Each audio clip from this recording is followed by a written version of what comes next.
big man! Oh, it's pretty! It's so pretty!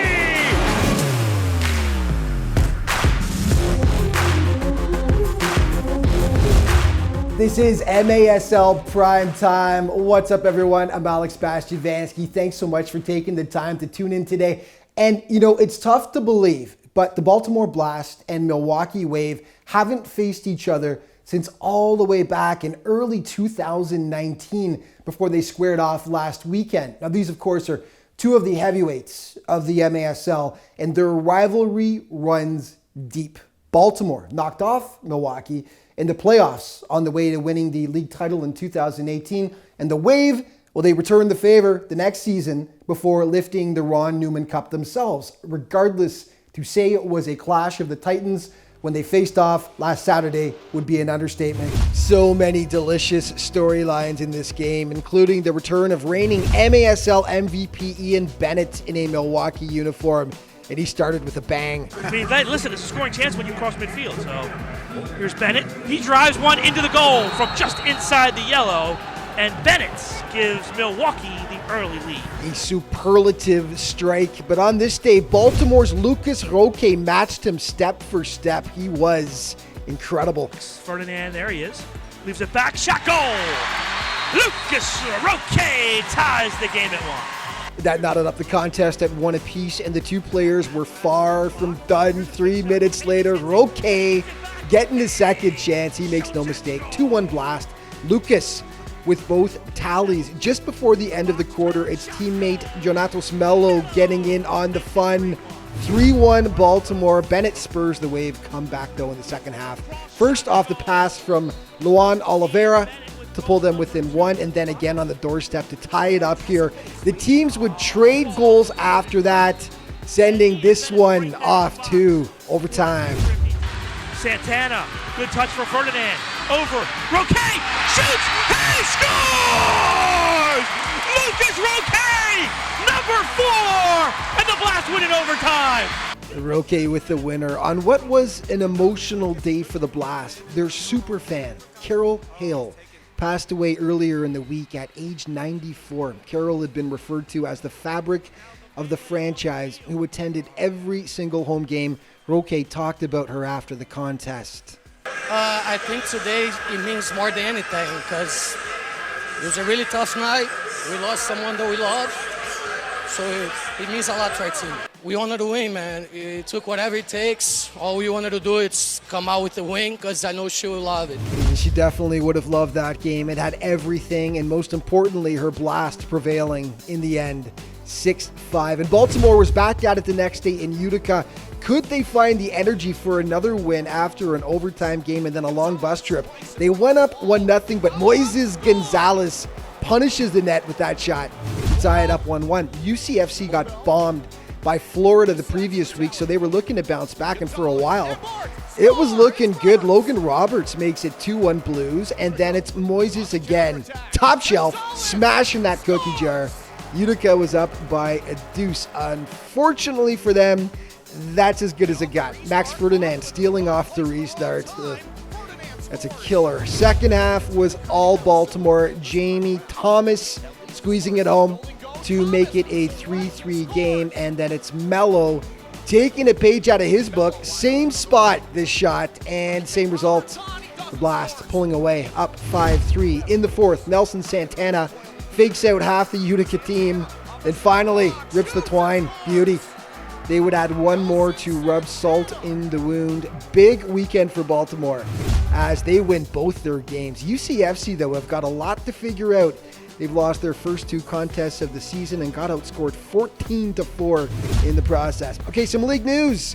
Tacoma have signed hometown boy Lamar Nagel, the former MLS star who's top 10 all-time in scoring for the Seattle Sounders. Previously played with the Stars over 2 seasons from 2018 to 2020, and the 34-year-old has put up 13 points in 20 games over that time for the Stars. And more Tacoma news. They recently named Mike Jennings as their new head coach, and he's also a hometown guy. He's been with the Stars since 2016, previously serving as part of the technical and medical staff. And just a reminder, for more news, as well as the latest statistics, great feature stories by MASL writer Michael Lewis, as well as others, MASLsoccer.com, the league's official website, is the place to head to. It's got everything you need to stay up to date with the major Arena Soccer League. Let's just take a quick look at the scoring leaders right now before break. Gibson still on top of 10 points. Roque in second now after a great week. John Sosa in third with 6 points, and it's a tie actually. Mohamed Ndiaye and Max Ferdinand also 6 points to round out the top 5 scorers.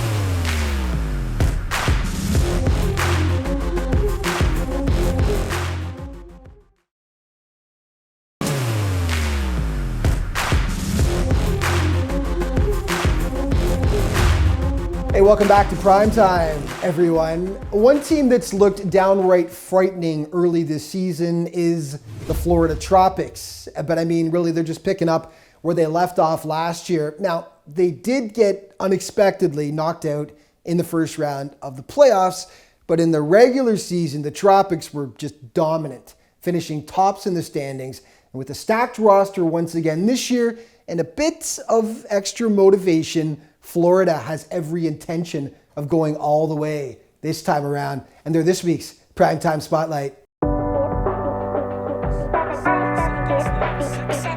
San Diego is going to move on. They are in the Ron Newman Cup Finals. The Sockers have done it. The 5th seed in the regular season is headed to the finals. It was a tough pill to swallow for the Florida Tropics. After finishing first in the MASL regular season standings last year, earning the number 1 seed for the playoffs in the process, Florida was sent packing in the semifinals. Disappointing, yes, but Tropics head coach Clay Roberts always felt it was going to be a tough title to win last year. It's difficult, especially in this league, and when it's consolidated the way it was, and it was like an all-star game every game, it felt like. And to have the regular season the way it went, and then to get into a playoff and lose to San Diego, who are eventual champions, it's anyone's game when you get to the playoff. There was no point in crying over spilt milk. The Tropics immediately set their sights on the 2021-22 campaign. There was essential work to do off the field before a ball was even kicked. We had to re-sign some players, and we have a lot of players that were out of contract, that were in the free agency. And now that we kind of were able to get that, first big hurdle out of the way, and getting, the retention of Victor Perez, Drew Ruggles, Hugo Silva, Ricardo Carvalho, Zach Riggett, and the list goes on. It seems like we had so many that were free, and we're really pleased they chose to stay with us.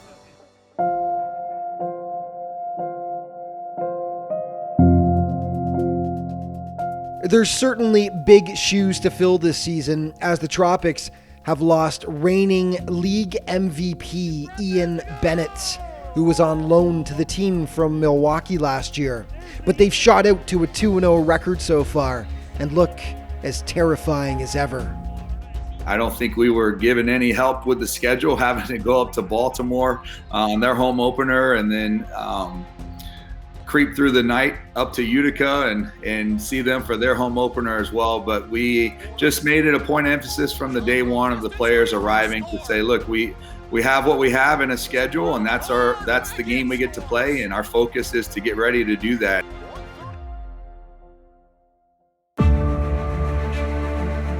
Right off the bat, the Tropics swept MASL Awards in their first weekend of play. Hugo Silva was Defensive Player of the Week, with forward Zach Riggett taking offensive honors.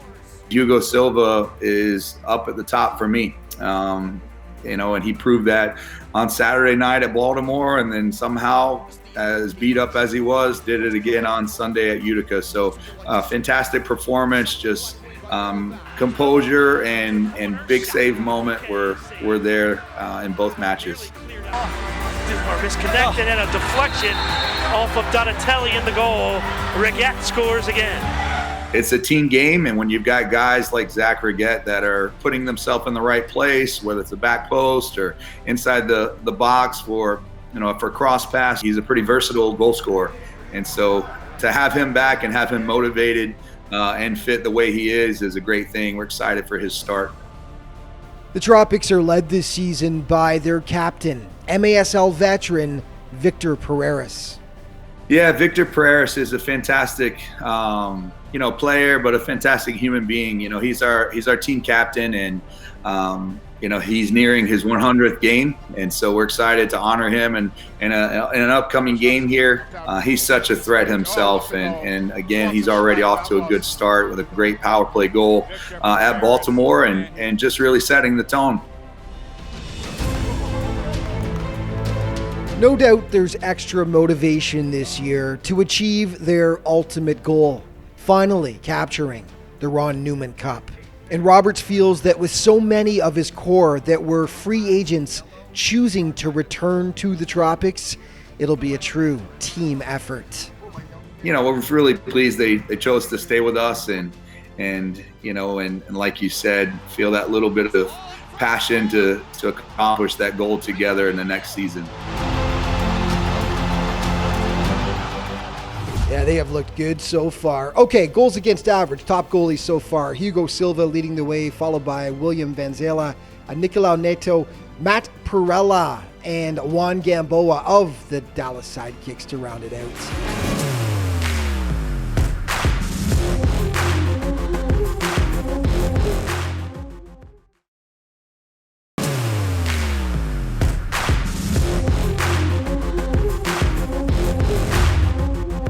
Hey, welcome back to Primetime, everyone. Over the past few seasons, there have been very few players who have dominated the league like this man has. Sosa.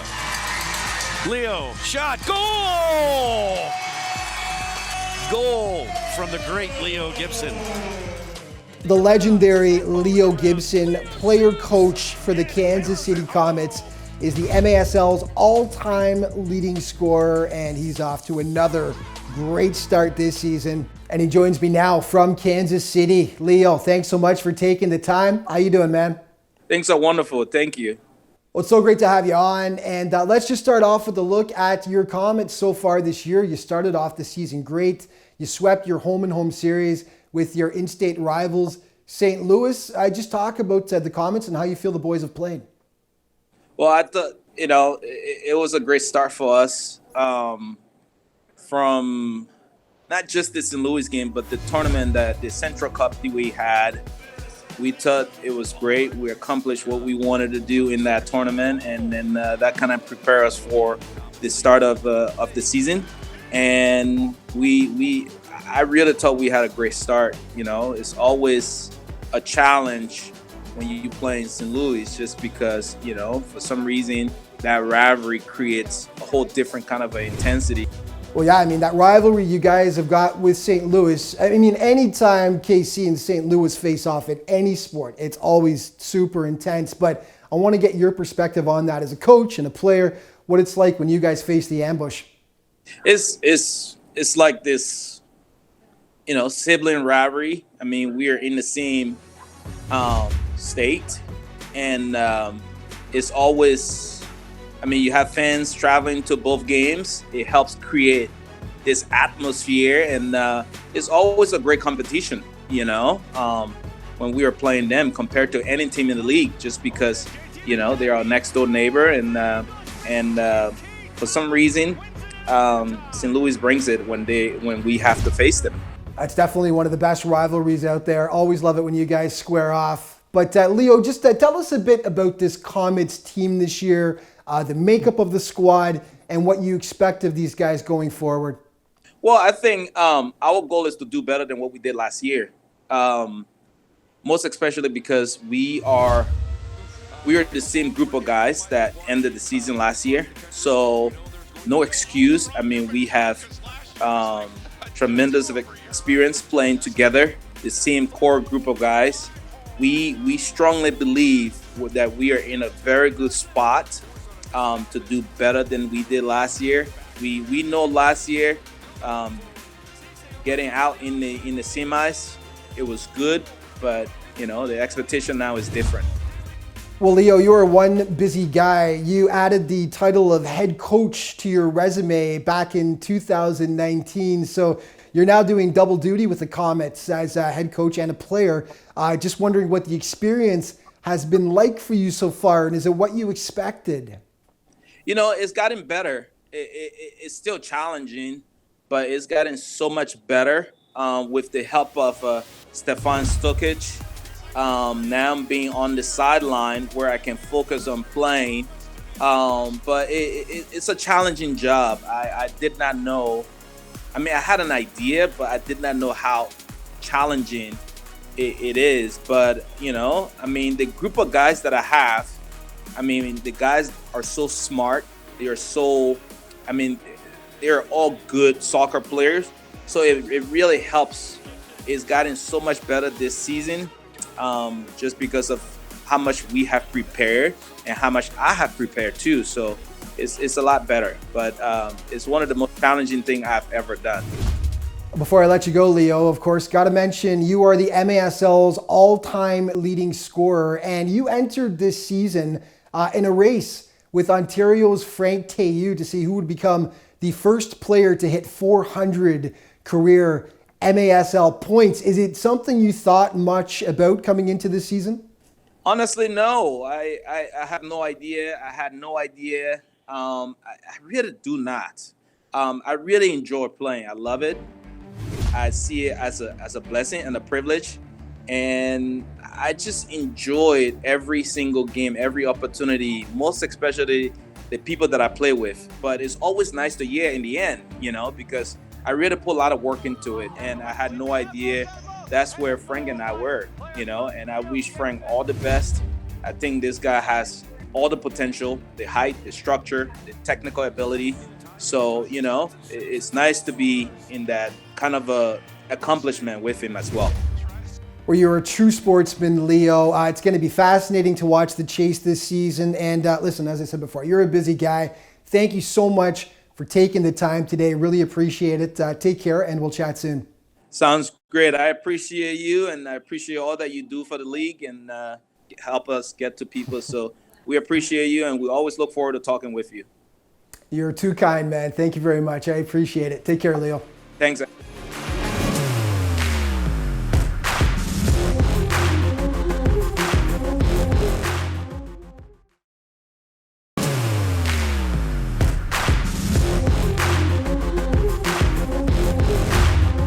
Hey, welcome back to Primetime. The San Diego Sockers overcame so much last season on the way to becoming the Ron Newman Cup champions, including having to play every single game on the road due to COVID-19 restrictions. But the Blue and Gold pulled it off and captured their first ever MASL title and 15th total championship in club history. Well, the champs kicked off their season last weekend against longtime rivals, the Tacoma Stars. Tacoma hosting its first home game in over 19 months due to COVID-19 restrictions. San Diego spoils the party early on, though, as they jump out to a 3-zip lead in the opening quarter. In the second, though. And Cox putting on the moves. He lets fly and scores! Stars pull a goal back. Jamil Cox with the first Stars goal of the season. Then Vinny Dantas pulls the home squad to within a single tally, and they would keep coming in the second half. DeBray Holloman to Alessandro Canali. He ties it up. Home crowd loving it, and they would actually take the lead.